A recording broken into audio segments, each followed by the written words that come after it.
என் அன்புக்குரியவர்களே, ஆண்டவராகிய இயேசு கிறிஸ்துவின் இனிய நாமத்தினாலே உங்களை வாழ்த்துகிறேன்.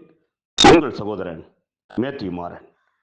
என் அன்புக்குரியவர்களே, பரிசுத்த வேதாகமத்திலே ஏசாயா தீர்க்கதரிசன புஸ்தகம் 43ஆம் அதிகாரம் 1ஆம் வசனம் இப்படியாக சொல்லப்பட்டிருக்கிறது.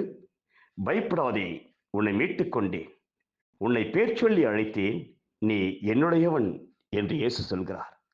ஆம் பிரியமானவர்களே, உன் தாயின் கருவிலே உன்னை உருவாக்கின தேவன் உன்னை மீட்டுக் கொள்ளும்படியாக இந்த பூமியில் வெளிப்பட்டு சிலுவையிலே சொந்த இரத்தத்தை சிந்தி உன் பாவத்திலிருந்து சாபத்திலிருந்து விடுதலை கொடுத்து ஆண்டவர் உன்னை மீட்டுக் கொண்டபடினாலே நீங்கள் எதை குறித்தும் பயப்பட தேவையில்லை. கர்த்தர் உங்களோடு இருக்கிறார். உங்களை பேர் சொல்லி அழைத்தவர், உங்களை நேசிக்கிற அன்புள்ள தகப்பன் உங்களை ஆசீர்வதிப்பாராக, உங்களை பாதுகாத்துக் கொள்வாராக. God plus.